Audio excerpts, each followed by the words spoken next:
Crispy chicken pakora बनाने के लिए चिकन में शामिल करेंगे अदरक लहसुन का पेस्ट, बारीक चॉप की हुई सब्ज़ मिर्च, बारीक चॉप की हुई प्याज, सब्ज़ धनिया, ऑयल, कुटी हुई लाल मिर्च का पाउडर, काली मिर्च का पाउडर, कुटा हुआ धनिया, गरम मसाला पाउडर, बेकिंग सोडा, नमक, कश्मीरी लाल मिर्च, ज़ीरा पाउडर, ड्राई मेथी, लेमन जूस मिक्स कर लेंगे।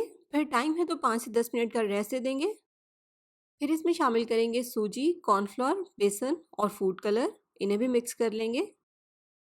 इसके अलावा इस चिकन पकौड़ा की डिटेल के साथ वीडियो आप मेरे इसी यूट्यूब चैनल पर देख सकते हैं। वीडियो का लिंक आपको डिस्क्रिप्शन बॉक्स में मिल जाएगा।